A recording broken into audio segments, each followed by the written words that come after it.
Conocen la historia de José, ¿verdad? La leemos durante la Cuaresma. El segundo viernes de Cuaresma leemos la venta que hacen sus hermanos a estos comerciantes por 30 monedas, ¿no? Nos recuerda a Jesús, que también es vendido por 30 monedas. ¿Saben también por qué los hermanos le tenían tanta envidia a José? ¿Se acuerdan? A ver, ¿por qué? Era el preferido de Jacob, su papá, era el menor y él lo prefería por muchas cosas. Era más cariñoso, era más cercano, era muy inteligente, muy creativo. Los padres tienen, hay veces, preferidos, no me digan que no. Hay veces es el más enfermo también, ¿sí? El que más tienen que mimar porque toca, ¿sí? Pueden ser por muchas razones, pero es una experiencia humana. Y sus hermanos se llenaron de envidia. En vez de alegrarse de que su hermano era inteligente, era el más creativo de todos, era el que podía graduarse con un doctorado de universidad, montan en rabia y le tienen envidia. Qué cosas, ¿no? En la misma familia suceden esas cosas, ¿no es verdad? Sí, suceden todas esas cosas. No leemos esa historia porque la leemos durante la Cuaresma, ¿sí? Porque estamos hablando de Jesús. José es figura de Jesús, ¿sí? Toda la vida de José, todo el sufrimiento de José es figura de Jesús. Hoy estamos leyendo los capítulos 39 al 45 del libro del Génesis, que es el prestigio de José. José se vuelve grande en el reino porque, claro, es creativo, soluciona cosas, interpreta sueños, que es una forma de decir que sirve muy bien al emperador, sirve muy bien a sus vecinos, es compasivo. Y se nos va a narrar el encuentro o el reencuentro con sus hermanos. Y el proceso de reconciliación no fue fácil, se dieron cuenta. Primero, José tiene esta intención de vengarse, los excusa de espías y los mete presos. Claro, ¿ustedes no harían lo mismo? No me digan que no, tienen ustedes cara de santos, pero alma de diablo. José también había tenido un sueño cuando era un muchachito, inocente, ingenuo, de que había visto a todos sus hermanos arrodillarse frente a él. Y realmente ese es el motivo de la rabia que le tenían. Porque ingenuo compartió sus sueños. ¿Qué tal si yo compartiera mis sueños? Yo he visto a mucha gente en el infierno. Si les contara eso, me van a destruir, ¿verdad? Pero bueno, son bromas, yo no sueño con nada. Ojalá que pudiera verlos en el infierno, aunque sea en sueños. Pero no sucede eso. Muy bien. Y pues él decide someter a sus hermanos a prueba, los acusa de espías, encarcela a Simón, manda a traer a su hermano Benjamín, que era hermano de padre y madre. O sea, recuerden que estos eran hijos de distintas sucursales, ¿sí? Y a veces eso hace para mucha dificultad también. Y entonces este hijo, José era hijo de Raquel y su hermano Benjamín era hijo de su propia madre, o sea, eran hermanos de padre y madre, decimos hoy en día, ¿verdad? Y entonces lo quiere ver, él lo aprecia mucho, lo podemos sentir en la historia, que él aprecia mucho a su hermano Benjamín. Y por eso les hace un trato, ¿no? Ustedes vayan a traerme a Benjamín, llevan provisiones, cuando vengan yo libero a Simón. Pobre Simón, quién sabe si era el más culpable de todos, ¿verdad? Pero tiene que pagarlas, así es la vida, ¿no? Si ustedes son gente de bien, uno de ustedes se quedará en la prisión. Luego me traerán a su hermano menor para que yo pueda comprobar si me han dicho la verdad. Él todavía no les desvela quién es, pero quiere ver a su hermano. Vemos este deseo de verse a su hermano. Y después de escucharlos hablar, después de que Rubén les enrostra, recuerdan, Rubén es el que les dice no lo maltratemos, mejor no lo matemos, porque ellos lo pensaban matar. Mejor vendámoslos como esclavos a estos mercaderes. Y él es el que les salva la vida. Y ahora Rubén les dice, se los dije, no los manchemos con la sangre del hermano. Yo diría, no se manchen también calumniando a nadie, inventándose cosas, porque a veces nos inventamos cosas. ¿Sí? Vemos enemigos por todos lados, porque estamos prejuiciados y no tenemos los ojos de la fe.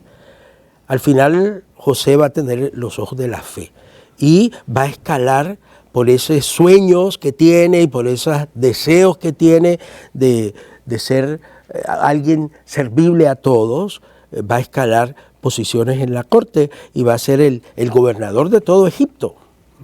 Recuerden que Egipto era una potencia mundial en su tiempo, claro, de su tiempo. Y se convirtió en el granero de toda la gente. Qué interesante, ¿no? Que ellos no cerraron sus fronteras, más bien abrieron los graneros y les proveían comida a todos. Ahora quieren poner lagartos por todas partes, ¿verdad?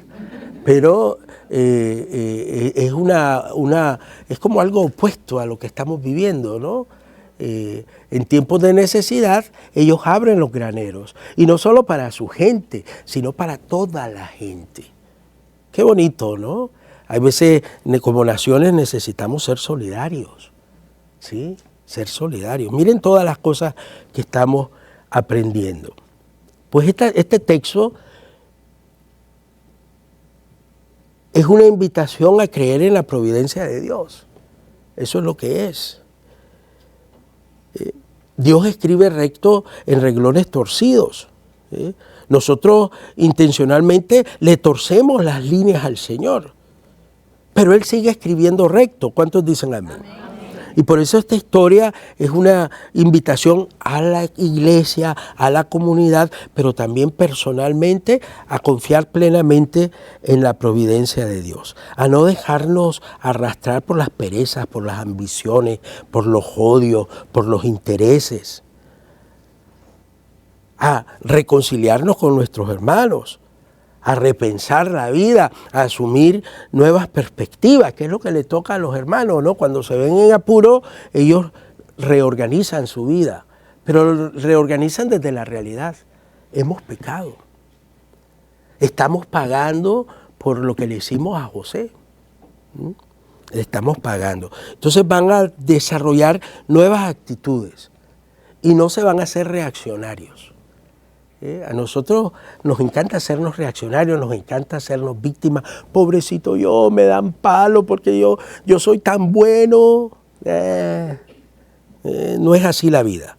Y entonces desarrollan nuevas actitudes. Ante la dificultad van a desarrollar nuevas actitudes. Lo bonito de la historia es que no se vuelven reaccionarios.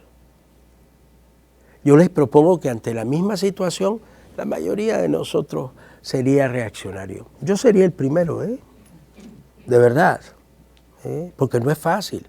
Hay que tener un corazón grandísimo, una apertura a Dios inmensa para no dejarse arrastrar por nuestros deseos.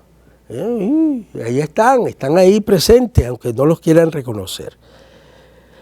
Muy bien, existen muchas diferencias en el ámbito del respeto, de la generosidad, del desinterés o del mismo interés. Hay tanta envidia y tantos deseos de pisotear, de ningunear a los hermanos. Hay gente que busca máscaras y se presenta muy amable, pero manda a sus sicarios a hacer cosas terribles, ¿no? Para asentar su poder. Pero es el Espíritu Santo que nos permite la transformación, transformar el mal en bien, que es lo que en la historia sucede a José. José supo transformar todo eso malo en un bien y ser bendición no solo para el pueblo que servía a Egipto, sino para todos. Qué bonito, ¿no? Qué bonito que nosotros nos veamos al espejo y podamos recontar nuestra historia si es necesario. En Mateo se nos presenta el tercer sermón. No, estamos en el segundo sermón. El capítulo 10 es el segundo sermón de Mateo. Recuerden que Mateo organiza su evangelio en 5 sermones. 5 sermones. ¿Por qué Moisés hace 5 sermones? Y Mateo quiere presentar a Jesús a los judíos. Él está escribiendo a los judíos, él no está escribiendo para nosotros. Y entonces quiere presentar a Moisés, a Jesús como el nuevo Moisés. Y por eso le monta 5 discursos y organiza todo su evangelio alrededor de estos 5 discursos. El primero lo escuchábamos, las bienaventuranzas, que termina hasta el capítulo 7. El segundo lo escuchamos hoy, que es el Mateo capítulo 10. Ahí comienza, que es el discurso misionero. Después viene el tercer discurso, que son las parábolas. Jesús habla en parábolas a toda la gente. Sin parábolas no les hablaba.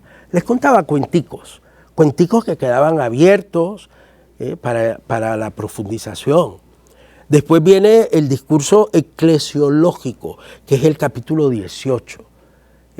Lo que Jesús piensa de la iglesia, lo que Jesús quiere de la iglesia.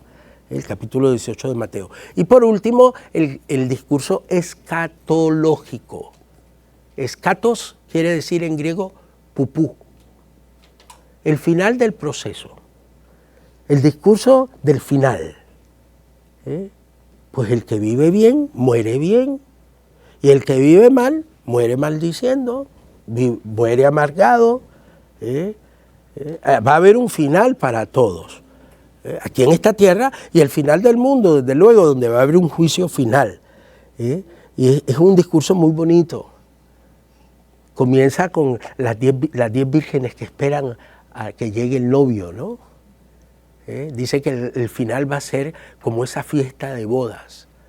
Algunos estarán preparados y otros no. Pero bueno, hoy tenemos el discurso misionero. Jesús sabe que se va a ir de este mundo y que va a necesitar continuar su misión. Y para eso llama a un grupo selecto de 12, para que sean el fundamento de la iglesia.